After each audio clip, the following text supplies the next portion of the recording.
Good evening, everyone. We are the Gratitude Girls. The Gratitude Girls are in the house. Hello, Laurie. How are you? Hi, Kathryn. Let's start with, I'm so glad and grateful to be here. That's first and foremost. For those of you who are watching for the first time, we'll introduce ourselves.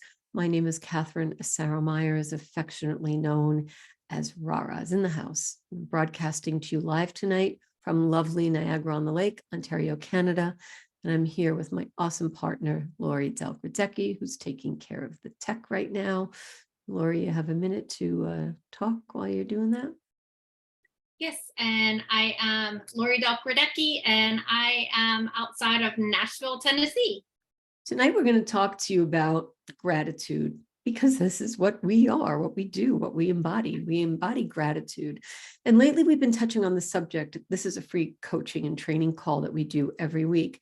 We're going to talk to you about teams, because we know about that. We build teams. We are a team. Laurie and I are a team. And that could be as far as your team goes. And that's a huge thing for us. We are a global team. And then amongst that team, we have other team members. And some people would say, like family members. Depends on how close your team is. If it's new, maybe it doesn't feel like a family yet. Maybe it does.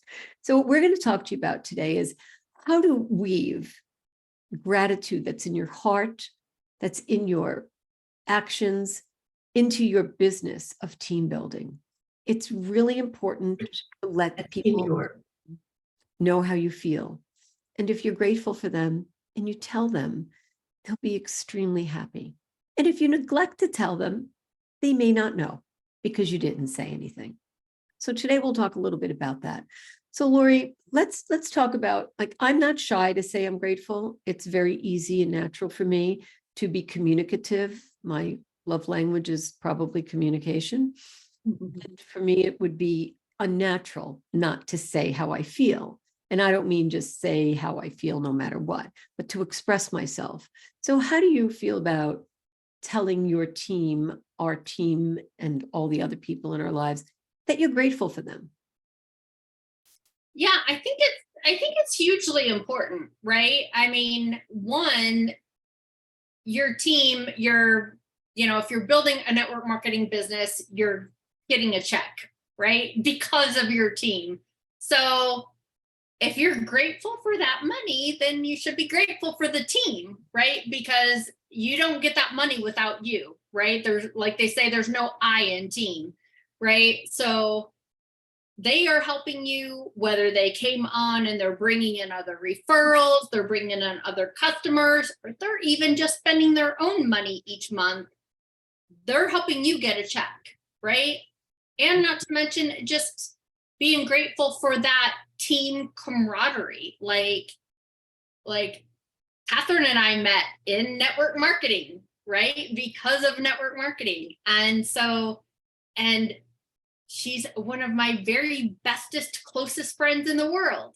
And so, and realistically, almost all my friends that I have nowadays are from, of course, I've been in network marketing for over 30 years too, but that's it. So like that camaraderie that you get from your team and with your team and your business partners and the friendships that you create. I mean,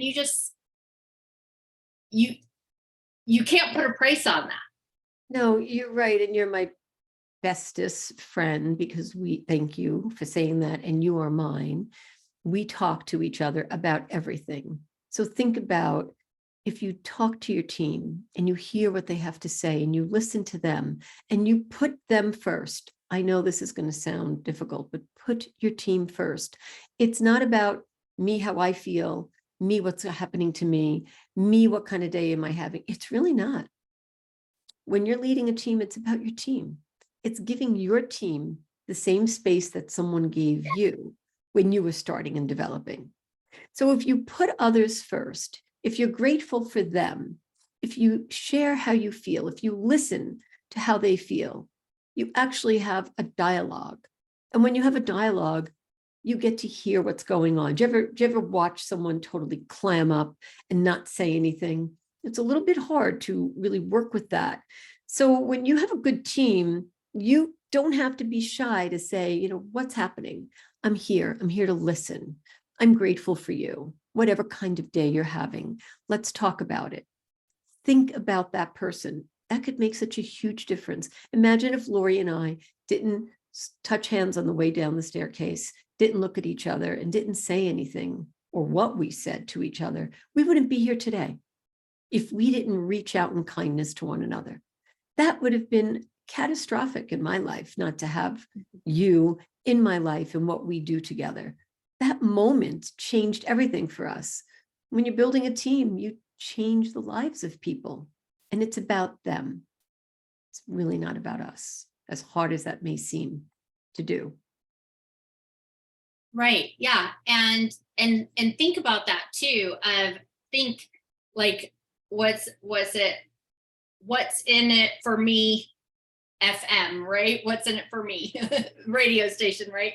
And so, but think about that for them. Like, that's it. They want to know what's in it for them. And so, and when you are a leader of a team, you need to be looking at what's in it for your team, doing things for your team.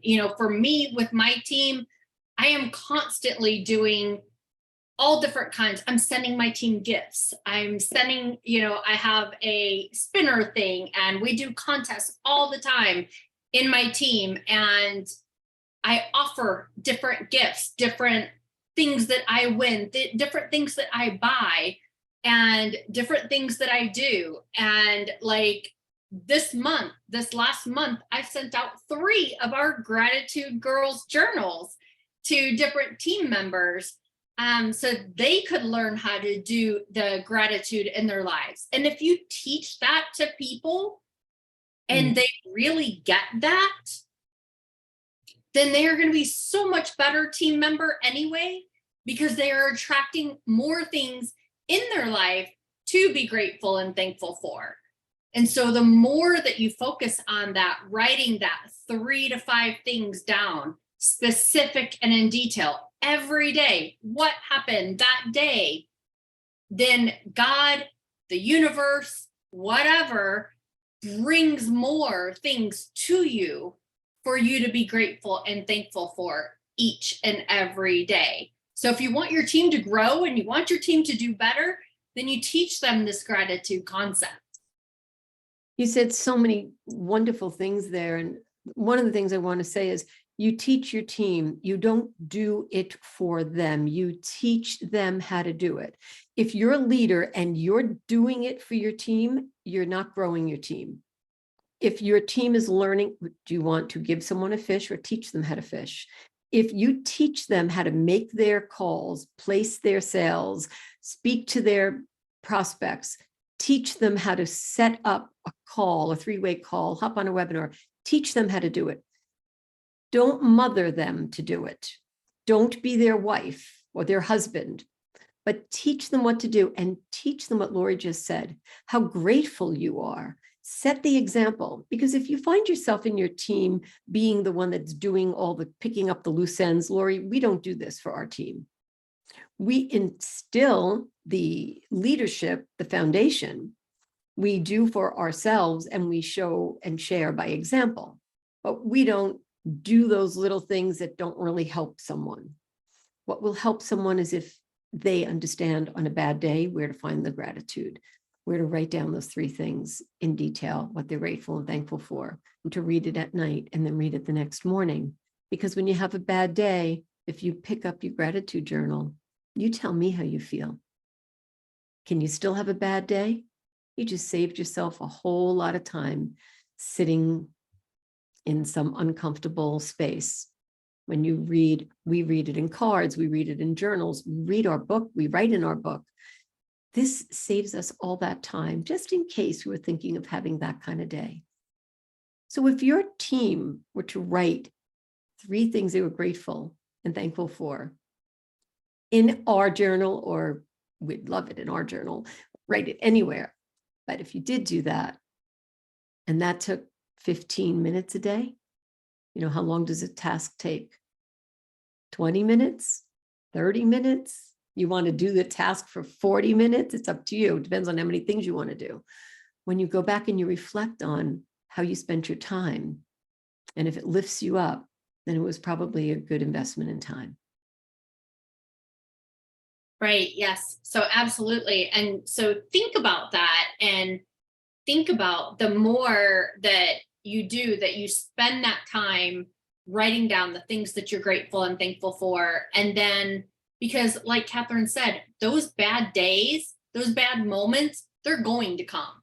Everybody has them. It doesn't matter what color you are. It doesn't matter what race you are. It doesn't matter what financial status you are. It doesn't matter anything. You're going to have some bad days.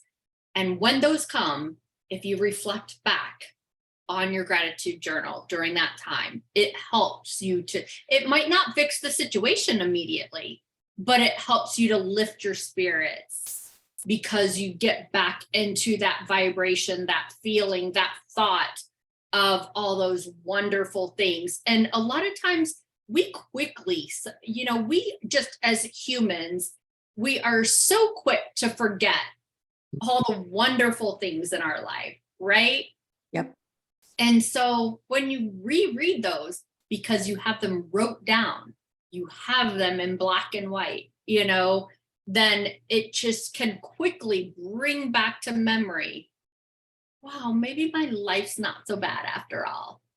Maybe my world isn't so bad after all. And maybe it can get better again. And you can lift your own spirits that way. Yeah, help ourselves first. If you're in the airplane, first you put the oxygen mask on yourself, and then you help others. So keep your spirits lifted. Write in your gratitude journal 3 things, 5 things. I would say start with 3 that you're grateful and thankful for in detail, and then teach others how to do that without even knowing what business they're in. That will help them. Just that action all by itself, because you'll be happier. And if you're happier, whatever career path you're on, even if you're not working and you're just doing other things, art, you'll be happier because it comes from inside. Laurie, I love this topic. I love this subject. And I'm so grateful that we have our book and that we get to write in it multiple times. And sometimes I must admit, I do go further than 3 because I get kind of hooked. It is one of those things with a warning. I'll give you a disclaimer. When you start writing about gratitude, you may not want to stop. It feels real good. Right. Yes, absolutely. And if you've enjoyed this session and coaching and training, make sure you write a comment below of what you liked. If you have tips on what you want us to train on next, write a comment below on that too. Rate, review us, subscribe, all that stuff. Follow us on all social media, and we will see y'all next week. Ciao. Good night.